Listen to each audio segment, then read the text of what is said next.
1 பேதுரு 2ஆம் அதிகாரம் 9வது வசனம் 10வது வசனம். நீங்களோ உங்களை அந்தகாரத்தினின்று தம்முடைய ஆச்சரியமான ஒளியினிடத்திற்கு வரவழைத்தவருடைய புண்ணியங்களை அறிவிக்கும்படிக்கு தெரிந்து கொள்ளப்பட்ட சந்ததியாயும் ராஜரீகமான ஆசாரிய கூட்டமாயும் பரிசுத்த ஜாதியாயும் அவருக்கு சொந்தமான ஜனமாயும் இருக்கிறீர்கள். ஆண்டவர் இங்கே நாம் யார் என்பதை குறித்து மிக தெளிவாக எழுதி வைத்திருக்கிறார். இந்த ஆலய ஆராதனைக்கு வந்திருக்கிற நீங்கள் ஒருவரும் தற்செயலாக வரவில்லை. ஏதோ அவங்க கூப்பிட்டாங்க, இவங்க கூப்பிட்டாங்க, நான் ஆலயத்திற்கு வந்துட்டேன் அப்படிங்கிறது அல்ல. ஆண்டவரே சொல்றார், நீங்கள் என்னை தெரிந்து கொள்ளவில்லை, நான் உங்களை தெரிந்து கொண்டேன். இந்த வானத்தையும் பூமியையும் உண்டாக்கின தேவன் நம்மை தெரிந்து கொண்டிருக்கிறார். எவ்வளவு மக்கள் இருக்கிறாங்க, ஆனா நம்மை ஆண்டவர் தெரிந்தெடுத்திருக்கிறார். இங்கே அதைத்தான் பேதுரு திருச்சபைக்கு எழுதுகிற பொழுது, உங்களை அந்தகாரத்தினின்று தம்முடைய ஆச்சரியமான ஒளியினிடத்திற்கு வரவழைத்தவர். எங்கிருந்து ஆண்டவர் நம்மளை தெரிந்தெடுத்தார் என்றால், நாம் அந்தகாரத்தில் இருந்தோம், ஒரு இருளுக்குள்ளே இருந்தோம். அந்தகாரத்தில் இருந்த, பாவத்திலே இருந்த நம்மை ஆண்டவர் தம்முடைய ஆச்சரியமான ஒளியினிடத்திற்கு வரவழைத்திருக்கிறார். இப்போ இருள் இருந்தா ஒண்ணுமே தெரியாது, ஒருத்தர் முகத்தை ஒருத்தர் பார்க்க முடியாது. ஆனா அதே நேரத்துல வெளிச்சத்திற்கு வந்தா எல்லாமே தெரியும். ஒரு காலத்துல நாம ஆண்டவராகிய இயேசு கிறிஸ்துவை குறித்து அறியாதபடிக்கு நாம இருளுக்குள்ள இருந்தோம். இயேசு கிறிஸ்துவை குறித்து அறியாத வாழ்க்கை குறித்து வேதம் இருளுக்குள் இருக்கிற ஜனங்கள் என்றுதான் சொல்லுகிறது. இருளில் இருக்கிற ஜனங்கள் பெரிய வெளிச்சத்தை கண்டார்கள் என்று எழுதப்பட்டிருக்கிறது.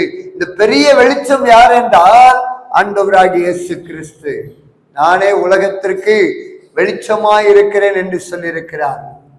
பாருங்க, அந்தகாரத்தில் இருந்த நம்மை ஆண்டவர் தம்முடைய ஆச்சரியமான ஒளியினிடத்திற்கு வரவழைத்தவருடைய புண்ணியங்களை அறிவிக்கும்படி தெரிந்து கொள்ளப்பட்ட சந்ததி. உங்களையும் என்னையும் ஆண்டவர் தெரிந்தெடுத்திருக்கிறார். பரிசுத்தமுள்ள தேவன், சர்வ வல்லமை உள்ள தேவன், இந்த வானத்தை உண்டாக்கினவர், நட்சத்திரத்தை உண்டாக்கினவர், பூமியில் இருக்கிற சகலவித சிருஷ்டிகளையும் உண்டாக்கின தேவன் நம்மளை தேடி வந்து நம்மளை தெரிந்தெடுத்திருக்கிறார். உங்களை தேடி வந்து ஆண்டவர் தெரிந்தெடுத்திருக்கிறார். எதற்காக அவர் தெரிந்தெடுத்தார் என்றால், அவருடைய புண்ணியங்களை அறிவிக்க வேண்டும் என்பதற்காக. இதை உங்களுக்கு புரியுற மாதிரி சொல்லணும் அப்படின்னா, இயேசு கிறிஸ்து இந்த பூமியில 2000 வருடங்களுக்கு முன்பாக பிறந்தார். இயேசு கிறிஸ்து பிறந்து 30 வயது வரைக்கும் தன்னுடைய வீட்டில தாய் தகப்பனுக்கு கீழ்ப்படிந்து அவர் வாழ்ந்து வந்தார். 30 வயசுக்கு பின்னாடி அவர் ஞானஸ்தானம் எடுக்கிறார். ஞானஸ்தானம் பெற்றுக்கொண்டு ஊழியத்தை செய்ய ஆரம்பிக்கிறார். பாருங்க, இருளில் இருக்கிற ஜனங்களுக்கு அவர் பிரசங்கம் பண்ண ஆரம்பிக்கிறார். மனம் திரும்புங்கள், பரலோக ராஜ்யம் சமீபத்திருக்கிறது. மனம் திரும்புங்கள், பரலோக ராஜ்யம் சமீபத்திருக்கிறது என்று அவர் பிரசங்க ஊழியத்தை ஆரம்பிக்கிறார்.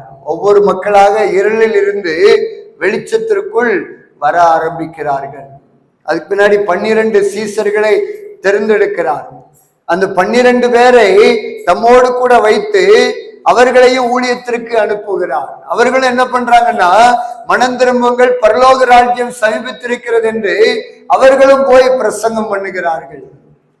இப்ப ஏசப்பா ஊழியத்தை ஆரம்பிச்சாங்க. அதுக்கு பிறகு 12 பேரு அவரோடு கூட இருந்தார்கள். இந்த 12 70 பேராய் மாறினது. இந்த 70 120 பேராய் மாறினது. இந்த 120 3000 மாறினது. 3000 5000 மாறினது. 5000 திரள் கூட்ட மக்களாய் மாறினது. இன்னைக்கு கணக்கெடுப்பு படி ஏறக்குறைய 400 கோடிக்கு மேல கிறிஸ்தவர்கள் இந்த பூமியில வாழ்ந்து கொண்டிருக்கிறார்கள்.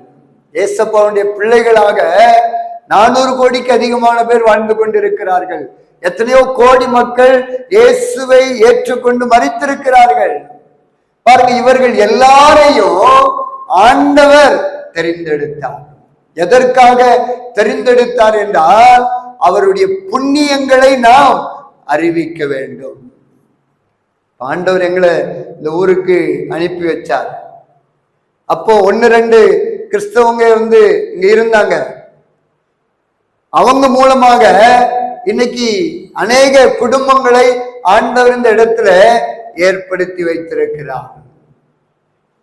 நம்ம ஒவ்வொருத்தரையும் ஆண்டவர் தெரிந்தெடுத்ததன் நோக்கம் என்னவென்றால், நாம் மற்றவர்களை ஆதாயப்படுத்த வேண்டும். மற்றவர்களுக்கு இயேசு கிறிஸ்து சிலுவையில செய்து முடித்த அந்த புண்ணியத்தை நாம் சொல்ல வேண்டும். பாருங்க, இருளில் இருக்கிறாங்க ஜனங்க. என்ன செய்யறோம் அப்படிங்கிறது அவங்களுக்கு தெரியல. ஒரு காரியத்தை அவங்க செய்யறாங்கன்னா, இதை எதுக்கு செய்றீங்க அப்படின்னா அவங்களுக்கு சொல்ல தெரியாது. எங்க முன்னோர்கள் செஞ்சாங்க, அதை நாங்க செய்யறோம். அவங்க செஞ்சாங்க, அவங்கள பார்த்து நாங்க செய்யறோம். இன்னைக்கு இப்படித்தான் ஜனங்கள் இருக்கிறாங்க. கடவுளை எப்படி தொழுது கொள்ளணும், கடவுளை எப்படி ஆராதிக்கணும், கடவுள் எப்படிப்பட்டவர் என்கிற அந்த தெளிவு இல்லாம இன்றைக்கு மக்கள் வாழ்ந்து கொண்டிருக்கிறார்கள். நாமும் அப்படிதான் வாழ்ந்தோம். நான் 20 வருஷத்துக்கு முன்னாடி ஏசப்பாவை பத்தி, கடவுளை பத்தி, கடவுளை ஆராதிக்கிறத பத்தி எதுவுமே தெரியாது. எங்க தாத்தா ஒரு கோயில்ல பூஜை பண்ணுவாங்க, எங்க பெரியப்பா ஒரு கோயில்ல பூஜை பண்ணுவாங்க. அவங்களோடு கூட நானும் சேர்ந்து பூஜை காரியங்களில் எல்லாம் ஈடுபட்டவன். பாருங்க, ஒரு நாள் ஆண்டவர் என்னை தெரிந்தெடுத்தார். ஒரு நாள் என்னை ஆண்டவர் தேடி வந்தார். அன்னைக்கு ஆண்டவர் என் கண்ணை திறந்தார். அதுக்கு பின்னாடிதான் கடவுள் எப்படி இருக்கிறார், கடவுள் எப்படிப்பட்டவர் என்பதை இந்த வேதத்தின் மூலமாக நான் அறிந்து கொள்ள ஆரம்பித்தேன். கடவுள் எப்படிப்பட்டவர்? ஆவியா இருக்கிறார். அவர் எங்கும் நிறைந்திருக்கிறார், எல்லா இடத்திலுமே இருக்கிறார். அவர் இல்லாத இடமே கிடையாது. அதனால இதுக்கு முன்னாடி நான் செய்து கொண்டிருந்த அந்த காரியங்கள் எல்லாம் வெறுமையானது. அதனால இதெல்லாம் நான் தெரியாம செஞ்சிருக்கிறேன் அப்படின்னு எல்லாத்தையும் விட்டுட்டு மெய்யான தெய்வமாகிய ஆண்டவராகிய இயேசு கிறிஸ்துவை நான் ஆராதிக்க ஆரம்பித்து விட்டேன். இன்னைக்கு நிறைய மக்கள் இருளுக்குள் இருக்கிறாங்க. இயேசுவை குறித்து அறியாம கடவுளை எப்படி தொழுது கொள்ளணும், கடவுளை எப்படி வழிபடணும் அப்படிங்கிற இந்த காரியங்கள் தெரியாம இன்னைக்கு கோடிக்கணக்கான மக்கள் இருக்கிறார்கள். இவர்களுக்கு நாம் அறிந்து கொண்ட இந்த சத்தியத்தை நாம் சொல்லுவதற்காக தெரிந்தெடுக்கப்பட்ட சந்ததி என்று வேதம் நம்மை குறித்து மிக தெளிவாக சொல்லுகிறது. பாருங்க, ஆண்டவர் ரொம்ப தெளிவா எழுதி வச்சிருக்கிறார்.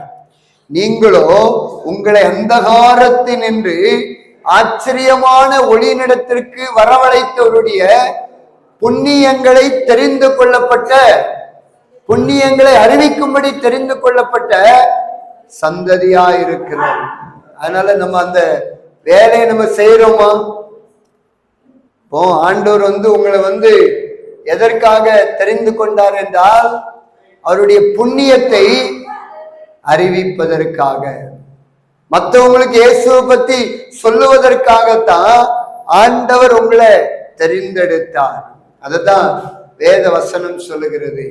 இன்னைக்கு நீங்க அந்த வேலையை செய்யறீங்களா? இப்போ ஒரு ஷூ கம்பெனிக்கு ஆள் எடுக்கிறாங்க. இப்ப நம்ம இன்டர்வியூக்கு போறோம், நம்மள ஒரு வேலையில சேர்க்கிறாங்க. நம்ம என்ன பண்ணுவோம்? கம்பெனிக்குள்ள போயிட்டு சும்மாவே இருந்துட்டு வந்தோம் அப்படின்னா நமக்கு சம்பளம் தருவாங்களா? சம்பளம் தர மாட்டாங்க. நமக்கு என்ன வேலை கொடுக்கப்பட்டிருக்கிறதோ அந்த வேலையே நம்ம செய்யணும். நம்ம அங்க போயிட்டு வேலையே செய்யாம சும்மாவே இருந்துட்டு சும்மாவே வந்தோம் அப்படின்னா சம்பளமும் தர மாட்டாங்க. கொஞ்ச நாள்ல என்ன பண்ணுவாங்க, வேலையை விட்டு நம்மள வீட்டுக்கு அனுப்பிடுவாங்க. இப்போ இன்னைக்கு நம்ம ஆலயத்திற்கு வருகிறது எதற்காக என்றால், அதான் ஒரு வசனம் இருக்கிறது, இருளிலே நாம் கேட்கிறதை வீடுகளின் மேல் பிரசித்தம் பண்ண வேண்டுமா. மத்தேயு 10ஆம் அதிகாரத்துல அந்த வார்த்தை எழுதப்பட்டிருக்கிறது. நம்முடைய வேலை என்ன அப்படின்னா, ஆண்டவர் நமக்கு கொடுத்திருக்கிற வேலை எதுவென்றால், நாம் மற்றவர்களுக்கு இயேசுவை குறித்து அறிவிக்க வேண்டும். இதுதான் நமக்கு ஆண்டவர் கொடுத்திருக்கிற வேலை.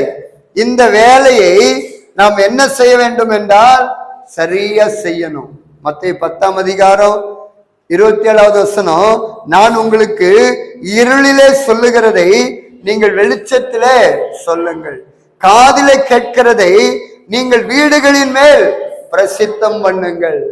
இன்னைக்கு காதுல நம்ம கேட்கிறோம், ஏசப்பா தான் பாவ மன்னிப்பை கொடுக்கிறவர், ஏசப்பா தான் எல்லா மனுஷனுடைய பாவத்துக்காக சாபத்துக்காக கல்வாரி சிலுவையில ரத்தம் சிந்தினவர் என்கிற இந்த சத்தியத்தை நம்ம காதுல கேட்கிறோம்.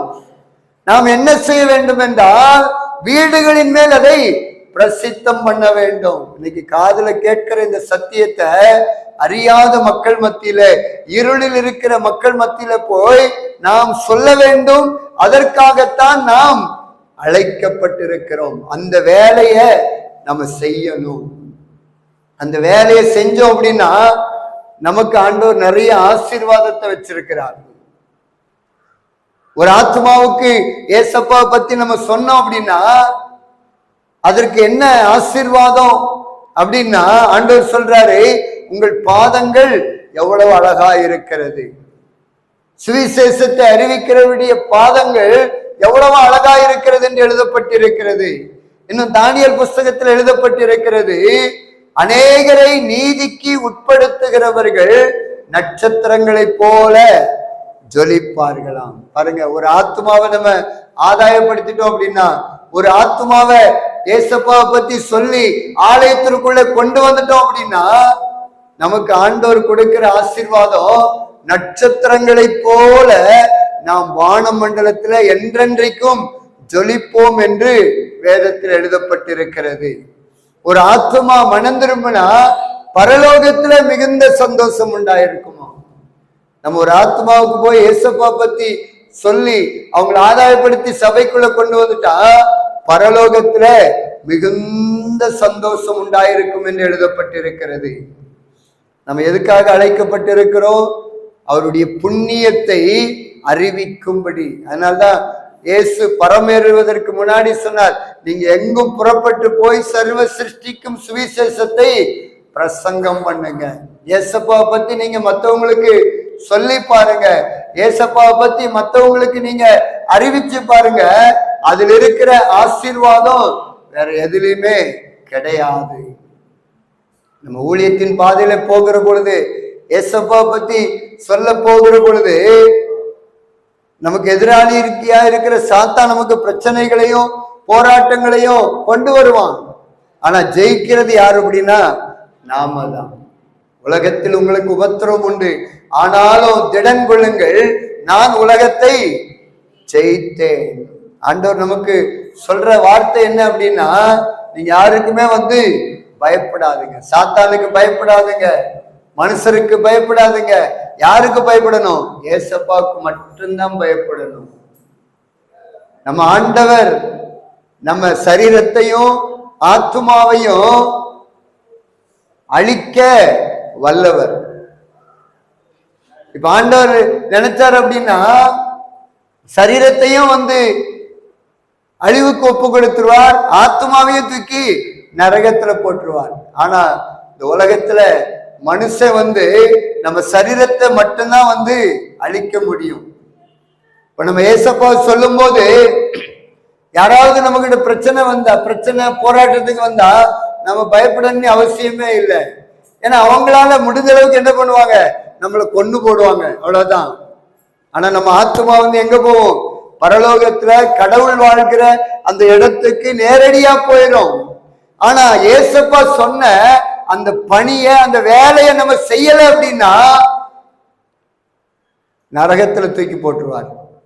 அததான் இங்க வேத வசனம் சொல்லுகிறது, மனுஷர் முன்பாக என்னை அறிக்கை பண்ணுகிறவன் எவனோ அவனை நானும் பரலோகத்தில் இருக்கிற பிதாவின் முன்பாக அறிக்கை பண்ணுவேன். மனுஷர் முன்பாக என்னை மறுதலிக்கிறவன் எவனோ அவனை நானும் பரலோகத்தில் இருக்கிற பிதாவின் முன்பாக மறுதலிப்பேன். மத்தேயு 10ஆம் அதிகாரம் 32, 33 வசனத்துல ரொம்ப தெளிவாண்டவர் எழுதி வச்சிருக்கிறார். நம்மளை எதுக்காக ஆண்டவர் தெரிந்தெடுத்திருக்கிறார்?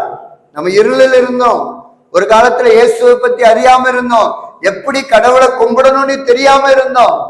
ஆனா நம்மள அவரே தெரிந்து கொண்டு, நான் ஆவியா இருக்கிறேன், நீங்க எங்க இருந்து வேண்டுமானாலும் என்னை நோக்கி கூப்பிடலாம் அப்படின்னு சொல்லி நமக்கு அந்த சத்தியத்தை தெரியப்படுத்தி இன்னைக்கு இங்க கொண்டு உட்கார வச்சிருக்கிறார்.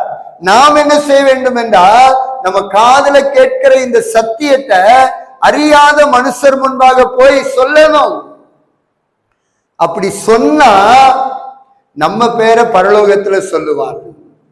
நம்ம சொல்லல அப்படின்னா மனுஷருக்கு பயந்து அவங்க என்ன சொல்லுவாங்க, இவங்க என்ன சொல்லுவாங்க, அவங்க கேவலமா பேசுவாங்களே அப்படின்னு நினைச்சு சொல்லலைன்னா ஆண்டவர் நம்ம பேரை சொல்ல மாட்டாரு. அதுக்கு பிறகு எங்க போகணும்? நரகத்துக்கு தான் போகணும். அதான் சொன்னேன், நம்முடைய ஆண்டவர் சரீரத்தையும் ஆத்துமாவையும் அழிக்க வல்லவர். அதனால அவருக்கு மட்டும்தான் பயப்படணும். சரீரத்தை மட்டும் அழிக்க வல்லமை உள்ள எந்த மனுஷருக்கு நம்ம பயப்பட வேண்டிய அவசியம் இல்லை.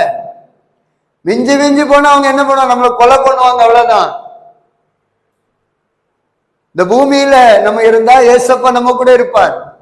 நாம இந்த பூமியில இல்லை அப்படின்னா நாம ஏசப்பா கூட போயிருப்போம். அதனால எந்த வித்தியாசமும் கிடையாது. இப்போ இந்த பூமியில வாழ்கிற நாட்களில நான் உங்க கூட சதா காலமும் இருக்கிறேன்னு சொல்லி இருக்கிறார். நாம இந்த பூமியை விட்டு கடந்து போகிற பொழுது நாம போய் அவர் கூட இளைப்பாறுதல்ல சதா காலமும் இருப்போம். அதனால கிறிஸ்தவர்களாகிய நமக்கு ஒரு பெரிய ஒரு நம்பிக்கை உண்டு. பூமியில இருந்தாலும் சரி, நம்ம மரித்தாலும் சரி, நமக்கு எந்த பிரச்சனையுமே இல்லை. அதனால மரணத்தை பத்தி நம்ம கவலைப்படவே கூடாது. பவுல் சொல்றாரு, சாவு எனக்கு ஆதாயம், நான் செத்தா எனக்கு லாபம்னு சொல்றாரு. பூமியில இருக்கிறது வரைக்கும் பாடுகளையும் உபத்திரங்களையும் நான் சகிக்கிறேன், ஆனா நான் மரித்து விட்டா எனக்கு லாபம், ஏன்னா ஆண்டவரோடு கூட நான் இளைப்பாறுதல் இருப்பேன்.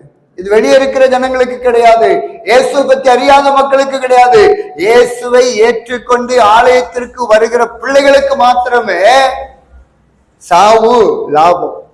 ஏன்னா நம்ம செத்தா நேரம் எங்க போயிருவோம்? இளைப்பாறுதலுக்குள்ள போயிருவோம். ஆனா இயேசு இல்லாம இருளில் இருக்கிற மக்கள் செத்தா நேரம் அவங்க எங்க போயிருவாங்க? நரகத்துக்கு போயிருவாங்க. வேற வழியே கிடையாது. கடவுள் வாழ்கிற இடம் பரிசுத்த இடம். அந்த பரிசுத்தமான இடத்துக்குள்ள போனோம் அப்படின்னா நாம இந்த பூமியில பரிசுத்தவானா இருக்கணும்.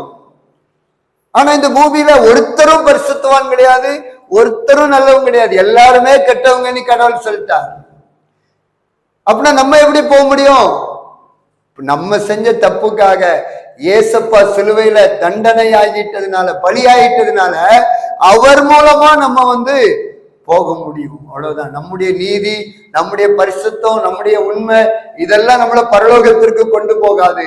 நம்மள பரலோகத்திற்கு கொண்டு போகிறவர் ஆண்டவராகிய இயேசு மாத்திரமே. நமக்கு வழி தெரியும். அதனால நம்ம மரித்தா நேர பரலோகத்திற்கு நம்மள ஏசப்பா கொண்டு போயிடுவார். அவர் தான் சொல்றார், நானே வழியும் சத்தியமும் ஜீவனுமாயிருக்கிறேன், என்னை அன்றி ஒருவனும் பிதாவிடத்தில் வரான். பரலோகத்திற்கு சொர்க்கத்திற்கு போறதுக்கு ஒரே ஒரு வழி இயேசு மட்டும்தான். வேற வழி என்பது கிடையாது. வேற வழி என்பது கிடையாது. இன்னைக்கு நிறைய மக்கள் தான தர்மம் செஞ்சு பாவ மன்னிப்பு பெற்றலாம்னு நினைக்கிறாங்க. நடந்து நடந்து கடவுளை தேடினா பாவ மன்னிப்பு பெற்றலாம்னு நினைக்கிறாங்க. விரதம் இருந்தா பாவ மன்னிப்பு பெற்றலாம்னு நினைக்கிறாங்க. முடியாது. பாவ மன்னிப்பு இயேசுட மாத்திரம்தான் உண்டு. ஏன்னா கடவுளே இந்த பூமியில பரிசுத்தமாய் பிறந்தார். இயேசு கிறிஸ்துனுடைய பிறப்புல பாவம் கிடையாது. ஆண் பெண் சேர்க்கையினால பிறக்கல. ஒரு கண்ணியின் வயிற்றில ஏசப்பா பிறந்ததுனால நமக்கு பாவ மன்னிப்பு உண்டாக்குகிற தெய்வமாய் மாறினார். நமக்காக இந்த பூமியில ரத்தம் சிந்தினார். வேதத்தில் எழுதப்பட்டிருக்கிறது, ரத்தம் சிந்துதல் இல்லாமல் பாவ மன்னிப்பு இல்லை. இன்னைக்கு ஆடு மாடு கோழி புறா இதெல்லாம் வெட்டுறது எதற்காக அப்படின்னா பாவ மன்னிப்புக்காகத்தான். இயேசு கிறிஸ்து பிறப்பதற்கு முன்பாக பாவ மன்னிப்புக்காக ஜனங்கள் என்ன பண்ணாங்கன்னா ஆடு வெட்டுவாங்க, மாடு வெட்டுவாங்க, புறா வெட்டுவாங்க. அந்த ரத்தத்தை செலுத்தி பாவ மன்னிப்பு நிவர்த்தி செய்து கடவுளை நோக்கி கூப்பிடுவாங்க. கடவுள் இறங்கி வருவாரு, எல்லாரையும் ஆசீர்வதிப்பார், அப்படியே போயிடுவார். மனுஷன் கடவுளை நோக்கி கூப்பிடணும், நேரடியாக கடவுளத்துல ஆசீர்வாதத்தை பெறணும் அப்படிங்கிறதுக்காகத்தான் கடவுளே என்ன பண்ணாருன்னா இந்த பூமியில இயேசுவாக பிறந்து பலி ஆயிட்டார். இனி நீங்க ஆடு மாடு கோழி அதெல்லாம் வெட்டன்னு தேவையில்லை, நானே உங்களுக்காக ரத்தம் சிந்திட்டேன், நானே என் பரிசுத்த ரத்தத்தை இந்த பூமியில சிந்திட்டேன் அப்படின்னு 2000 வருடங்களுக்கு முன்பாக அவர் பலி ஆயிட்டார். அதனால்தான் நம்ம எதையுமே பலி செலுத்தன்னு அவசியம் இல்லை, ஆடு வெட்டணும் கோழி வெட்டன்னு அவசியம் இல்லை. இயேசுவின் ரத்தத்தை உபயோகப்படுத்தினா கடவுளோடு கூட நம்ம நேரடியாக பேசலாம். அதைத்தான் இங்க எழுதப்பட்டிருக்கிறது. நீங்களோ அந்தகாரத்தென்று தம்முடைய ஆச்சரியமான ஒளிநிடத்திற்கு வரவழைத்தவருடைய புண்ணியங்களை அறிவிக்கப்படி தெரிந்து கொள்ளப்பட்ட சந்ததியாயும் ராஜரீகமான ஆசாரிய கூட்டமாயும் இருக்கிறீர்கள். அந்த காலத்துல 2000 வருஷத்துக்கு முன்னாடி என்ன பண்ணுவாங்க அப்படின்னா கடவுளை தொழுது கொள்ளணும்னா ஒரு திருவிழா நடத்துவாங்க. அந்த திருவிழாவில ஆடு வெட்டுவாங்க, பலி செலுத்துவாங்க, பலி செலுத்தி கடவுளை நோக்கி கூப்பிடுவாங்க. அப்போ கடவுள் இறங்கி வருவார், ஆசீர்வதிப்பார். யார் ஆசீர்வாதம் பண்ணுவார்னா ஆசாரியர் ஆசீர்வாதம் பண்ணுவார். இன்னைக்கு ஆண்டவர் சொல்றாரு, நீங்களே அந்த ஆசாரியர்களாய் மாறிவிட்டீர்கள். அன்னைக்கு தொழுது கொள்ளணும் அப்படின்னா கடவுளை கும்பிடணும் அப்படின்னா ஆசாரியர்கள் தேவை. இன்னைக்கு ஆசாரியர்கள் தேவையில்லை, நாமே ஆசாரியர்கள். நேரடியாக இந்த வானத்தையும் பூமியும் உண்டாக்கின தேவனிடத்துல பேசலாம், நேரடியாக அவரிடத்திலிருந்து ஆசீர்வாதத்தை பெற்றுக் கொள்ளலாம். இதை நமக்கு ஏற்படுத்தி கொடுத்தவர் ஆண்டவராகிய இயேசு. அவர் இந்த பூமியில பலியாயிட்டதுனால இனி பலி செலுத்த வேண்டிய அவசியம் இல்லை அப்படிங்கிற நிலைமைய மாற்றிட்டார். ஒரு நாள்ல நம்ம இருளில் இருந்தோம், அறியாமையில் இருந்தோம், ஆனா இன்னைக்கு வெளிச்சத்துக்குள்ள வந்துட்டோம். நம்ம எல்லாம் பரலோகத்திற்கு சொந்தக்காரர்கள். கீழே எழுதப்பட்டு இருக்குது, நீங்களாம் பரிசுத்த ஜாதி, நம்மெல்லாம் பரிசுத்த ஜாதி. இங்க எழுதப்பட்டிருக்கு அவருக்கு சொந்தமான ஜனம். பாருங்க, இந்த பூமியையும் வானத்தையும் எல்லாத்தையுமே உண்டாக்கின அவருக்கு சொந்தக்காரங்க நாம எல்லாரும். நம்மெல்லாம் சாதாரணமானவர்கள் கிடையாது. ஏசப்பாவை ஏற்றுக்கொண்ட பிள்ளைகள் சாதாரணமானவர்கள் கிடையாது. இந்த ஜனம் பாக்கியம் உள்ளது, இந்த ஜனம் ஆசீர்வதிக்கப்பட்டது என்று வேதத்தில் எழுதப்பட்டிருக்கிறது. நம்மை போல இந்த பூமியில ஆசீர்வதிக்கப்பட்டவர்கள் யாருமே கிடையாது. ஏன்னா நமக்காக தங்கமயமான ஒரு வீடு ஆயத்தமாய் இருக்கிறது, பரலோக ஆயத்தமாய் இருக்கிறது, நித்தியம் ஆயத்தமாய் இருக்கிறது. ஆனா அந்த உலகத்தில் இருக்கிற மக்களுக்கு அது கிடையாது. அவங்க நினைக்கிறாங்க சொர்க்கத்துக்கு போயிடலான்னு. முடியாது. சொர்க்கத்துக்கு போனோம் அப்படின்னா ஒரே ஒரு வழி, இயேசு மாத்திரம்தான். சொர்க்கம் பரிசுத்தமானது, சொர்க்கம் பாவம் இல்லாத இடம், கண்ணீர் இல்லாத இடம், மரணம் இல்லாத இடம். அந்த இடத்துக்குள்ள நம்ம போனோம் அப்படின்னா பரிசுத்தவான்கள் மட்டும்தான் போக முடியும். நாம பரிசுத்தவான் கிடையாது. ஆனா நமக்காக இயேசு பலியானதுனால நாம இன்னைக்கு பரிசுத்தமாக்கப்பட்டிருக்கிறோம். நம்ம நீதி பரலோகத்திற்குள்ளே கொண்டு போகாது. ஏசப்பா நமக்காக பலியானதுனால, நம்ம தண்டனையெல்லாம் அவர் ஏற்றுக்கிட்டதுனால நாம பரலோக பாக்கியம் பெற்றிருக்கிறோம். அதனால இன்னைக்கு நாம யாரு அப்படிங்கறது ஆண்டவர் ரொம்ப தெளிவா எழுதி வச்சிருக்கிறார். அவருடைய புண்ணியங்களை அறிவிக்கும்படி தெரிந்து கொள்ளப்பட்ட சந்ததி. இந்த சத்தியம் தெரியாதவங்களுக்கு நாம என்ன பண்ணணும்? அந்த சத்தியத்தை சொல்லுவதற்கு பிரயாசப்படணும். அதுதான் நம்ம வேலை. நம்ம சொல்றத சொல்லிக்கிட்டே இருக்கணும். ஐயோ நீங்க வந்துருங்க ஏசப்பாக்குள்ள, உங்களுக்கு சொர்க்கம் கிடைக்கும்னு சொல்லுங்க, பரலோகம் கிடைக்கும்னு சொல்லுங்க, தைரியமா சொல்லுங்க. அவங்க நம்மள அசிங்கமா பேசினாலும் கேவலமா பேசினாலும் பரவாயில்ல, இதற்கெல்லாம் பலம் நமக்கு பரலோகத்துல உண்டு. நாம சொல்ல வேண்டிய காரியத்தை சொல்லிக்கிட்டே இருக்கணும். ஏசு இல்லைன்னா நீங்க நரகத்துக்கு போயிருவீங்களே. நரகம் அப்படிங்கிறது வேதனை உள்ள இடம், கொடிதான ஒரு இடம். எப்பவுமே அந்த அக்கினி எரிஞ்சுக்கிட்டு இருக்கும், அந்த அக்கினியில தூக்கி போட்டுருவாங்க. ஆனா பரலோகம் என்பது எப்பவுமே சந்தோஷமான இடம், சமாதானமான இடம், நிம்மதியான இடம். அந்த இடத்துக்குள்ள போனோம் அப்படின்னா ஒரே ஒரு வழி, இயேசு மாத்திரம்தான். இந்த இயேசுங்கிற அந்த வழி தெரியாத மக்களுக்கு போய் சொல்லுங்க. உங்களால முடிந்ததை செய்யுங்க. நேரம் கிடைக்கிற பொழுது சொல்லுங்க. வேலை செய்கிறவங்க கிட்ட சொல்லுங்க, பக்கத்து வீட்டுக்காரங்க கிட்ட சொல்லுங்க. நம்ம சொன்னோம் அப்படின்னா நம்ம பேரை ஏசப்பா பரலோகத்துல சொல்லுவாங்க. இந்த வேலையை நம்ம செய்யல அப்படின்னா நமக்கு ஆசீர்வாதம் கிடையாது. இந்த வேலையை நீங்க செஞ்சு பாருங்க. ஒரு நாளைக்கு ஒரு ஆத்துமா கிட்டையாவது ஏசப்பா பத்தி சொல்லி பாருங்க. ஏசு இல்லைன்னா நீங்க நரகத்துக்கு போயிருவீங்களே. நீங்க என் ஃப்ரெண்டா இருக்கிறீங்களே, என் சொந்தக்காரங்களா இருக்கிறீங்களே, நாங்க மட்டும் பரலோகத்துக்கு போயிட்டு நீங்க நரகத்துக்கு போனா எப்படி? அதனால நீங்களும் வந்துருங்க, ஏசப்பாவை ஏத்துக்கிடுங்க அப்படின்னு சொல்லணும். நமக்கு என்ன தெரியுமோ அந்த வார்த்தைகளை நம்ம மற்றவங்களுடைய உள்ளத்துல விதைக்கணும்.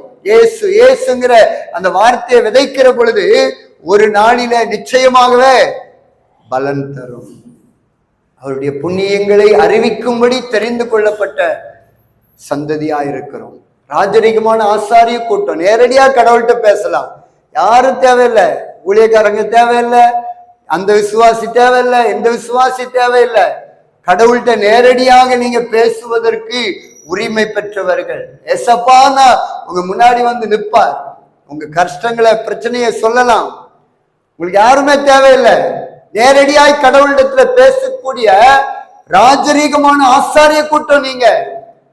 பரிசுத்த ஜாதி, பரிசுத்த ஜாதியா இருக்கிறோம். கீழ் ஜாதி மேல் ஜாதி என்பது கிறிஸ்தவத்துல கிடையாது. ஆண் என்று பெண் என்று கிடையாது. நம்ம எல்லாரும் சகோதர சகோதரிகளா இருக்கிறோம் என்று வேதம் சொல்லுகிறது.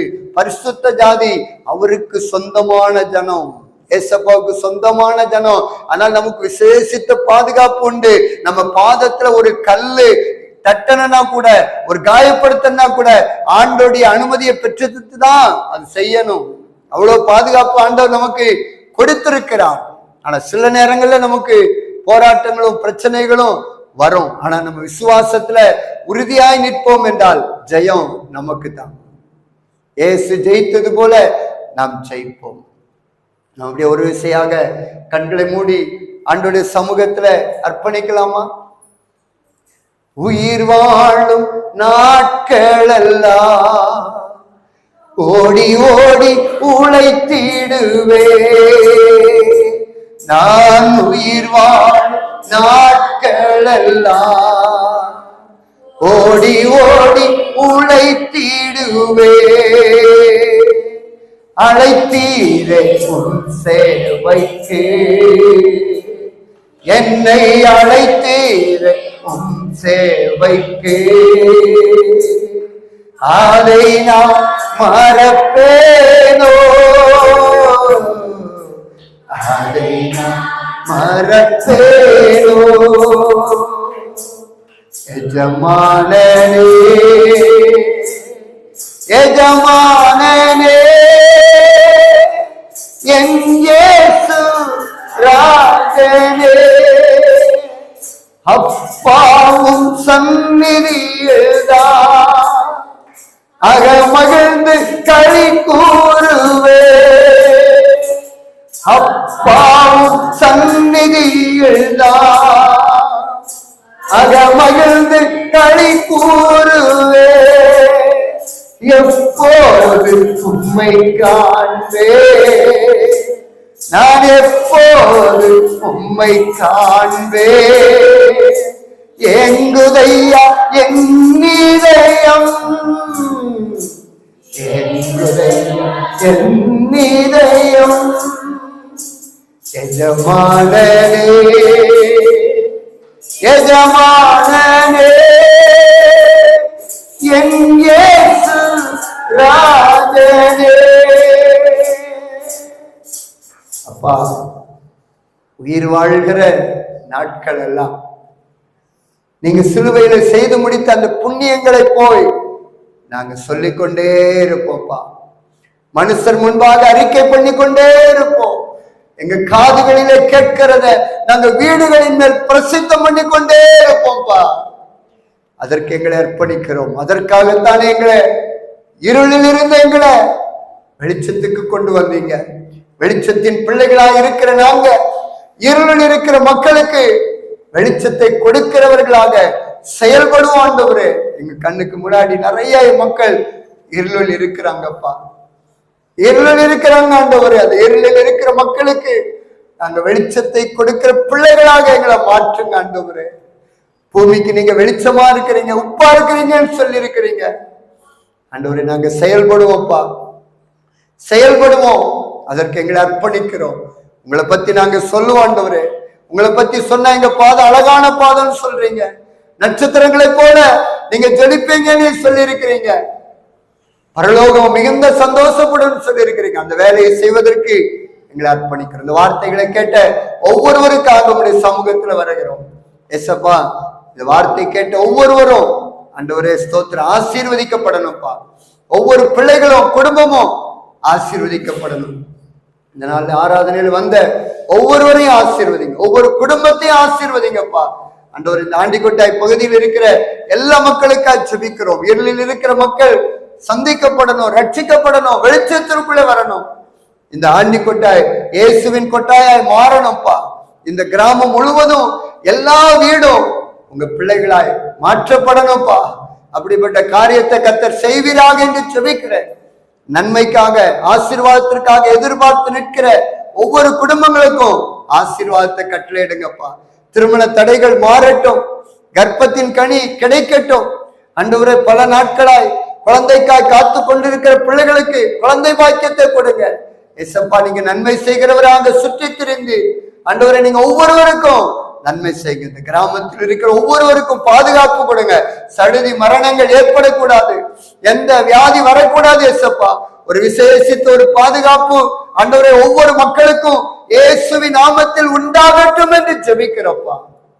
இருக்கிற எல்லா மக்களை பொறுப்படுத்திக் கொண்டதற்காக நன்றி. விசுவாச குடும்பத்தாரை பொறுப்படுத்திக் கொண்டதற்காக நன்றி அப்பா, நன்றி அப்பா. உங்க கரத்துல முற்றிலுமாய் ஒப்பு கொடுக்கிறோம். வந்த ஒவ்வொருவரையும் கர்த்தர் ஆசீர்வதிங்க, ஆசீர்வதிங்க. ஆண்டவரே, இந்த சத்தியத்தை நாங்க கேட்டிருக்கிறோம், நாங்க யார் என்பதை புரிந்து கொண்டோம். நாங்க பரிசுத்த ஜாதி, உமக்கு சொந்தமான ஜனம், ராஜரீகமான ஆசாரிய கூட்டம். நாங்க உங்களுடைய புண்ணியத்தை அறிவிக்கும்படி தெரிந்து கொள்ளப்பட்ட சந்ததி என்கிற அந்த காரியத்தை எங்களுக்கு நீங்க கற்றுக் கொடுத்தீங்கப்பா, நன்றி. இதன்படி நாங்க செயல்பட உதவி செய்யும். இனி நாங்க சும்மா இருக்க மாட்டோம். நாங்க ஆத்துமாதாயம் செய்கிற பணியில நாங்க இறங்கி செயல்படுவோம் ஆண்டவரே. அதற்கு எங்களை முற்றிலுமாய் அர்ப்பணிக்கிறோம். இந்த ஆலயத்தை சுற்றிலும் இருக்கிற எல்லா மக்களையும் நீங்க சந்திங்க, ரட்சிங்க. இடம் கொள்ளாத அளவிற்கு ஆண்டவரே இந்த ஆராதனைய நீங்க ஆத்துமாக்களினால நிரப்பி ஆசீர்வதிக்க வேண்டும் என்று ஜெபிக்கிறப்பா. நீங்க அப்படி செய்கிறதற்காக நன்றி, நன்றி. வந்த ஒவ்வொருவரையும் நீங்க தொட்டதற்காக, ஆசீர்வதித்ததற்காக நன்றி. வியாதி பலவீனங்கள் எல்லாவற்றையும் எடுத்து போட்டதற்காக நன்றி. ஒரு புது பலன், புதிய சுகம் ஒவ்வொருவருக்கும் உண்டாகிறதற்காக ஸ்தோத்திரம். ஒவ்வொருவர் மீது உங்களுடைய வல்லமை இறங்கி ஒவ்வொருவரையும் தொட்டு சுகமாக்குவீராக என்று ஜெபிக்கிறப்பா. நீங்க அப்படி செய்கிறதற்காக நன்றி. ஒவ்வொருவருக்கும் சந்தோஷத்தை, சமாதானத்தை, நிம்மதியை கொடுத்து ஆசீர்வதிங்க. கையின் பிரயாசங்களை ஆசீர்வதிங்க. வருமானத்தை பெருக பண்ணுங்கப்பா. ஆண்டவரே, பாக்கியம் உள்ள ஜனம் சொல்லி இருக்கிறீங்க, ஆசீர்வதிக்கப்பட்ட ஜனம் சொல்லி இருக்கிறீங்க. எல்லா ஜனங்களுக்கு முன்பாக உடைய பிள்ளைகளை மேன்மைப்படுத்துவீராக, மேன்மைப்படுத்துவீராக. எல்லாருக்கும் முன்பாக உடைய பிள்ளைகளை உயர்த்தி வைப்பீராக என்று ஜெபிக்கிறேன்.